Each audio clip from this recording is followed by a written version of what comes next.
Letter 2 to Mrs. Saville, England. Archangel, 28th March. How slowly the time passes here, encompassed as I am by frost and snow.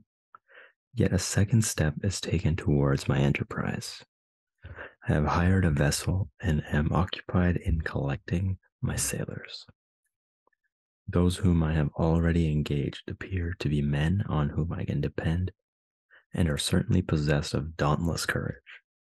But I have one want which I have never yet been able to satisfy, and the absence of the object of which I now feel as a most severe evil.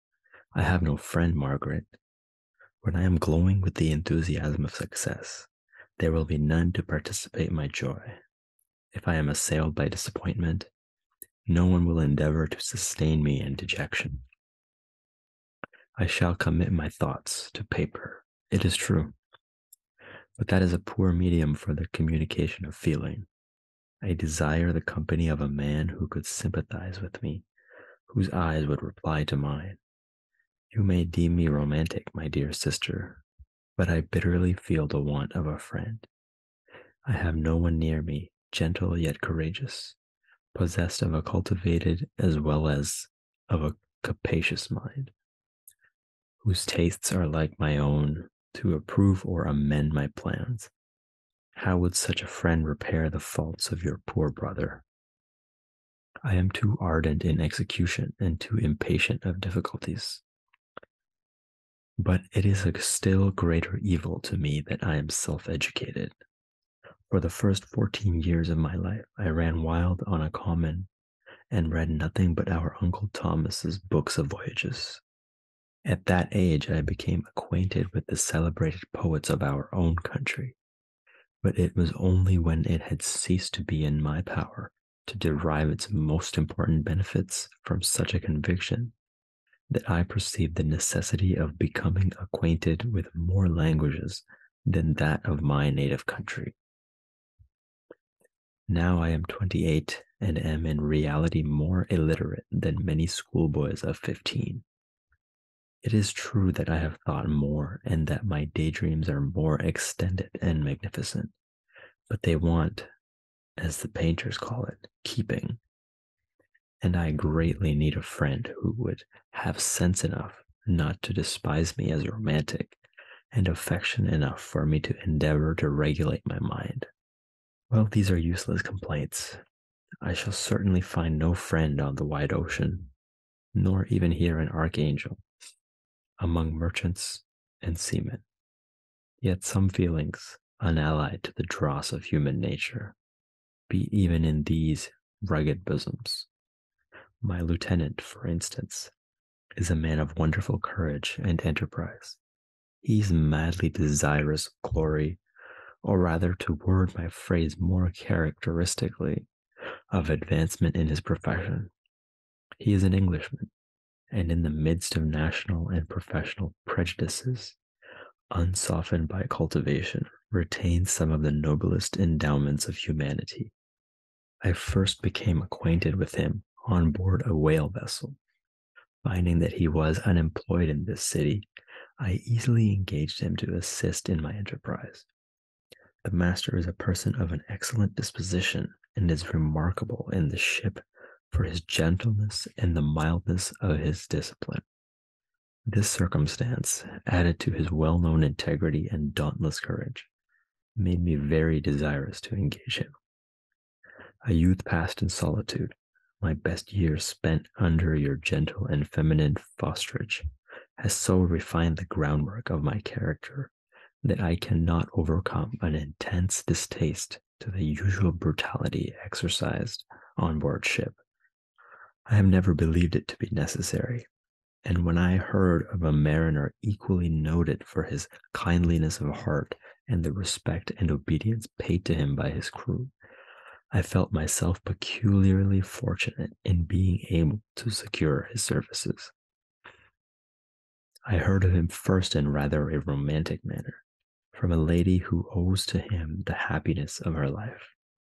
This, briefly, is his story. Some years ago, he loved a Russian lady of moderate fortune, and having amassed a considerable sum in prize money, the father of the girl consented to the match. He saw his mistress once before the destined ceremony, where she was bathed in tears, and throwing herself at his feet, entreated him to spare her, confessing at the same time that she loved another, but that he was poor and that her father would never consent to the union. My generous friend reassured the suppliant, and on being informed of the name of her lover, instantly abandoned his pursuit. He had already bought a farm with his money on which he had designed to pass the remainder of his life, but he bestowed the whole on his rival, together with the remains of his prize money to purchase stock, and then himself solicited the young woman's father to consent to her marriage with her lover.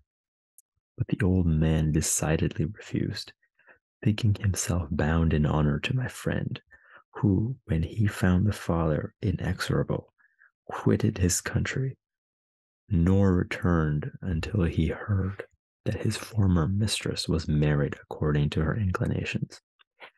What a noble fellow, you will exclaim. He is so, but then he is wholly uneducated. He is as silent as a Turk, and a kind of ignorant carelessness attends him, which, while it renders his conduct the more astonishing, detracts from the interest and sympathy which otherwise he would command. Yet do not suppose, because I complain a little, or because I can conceive a consolation for my toils, which I may never know, that I am wavering in my resolutions. Those are as fixed as fate, and my voyage is only now delayed until the weather shall permit my embarkation. The winter has been dreadfully severe, but the spring promises well, and it is considered as a remarkably early season, so that perhaps I may sail sooner than expected.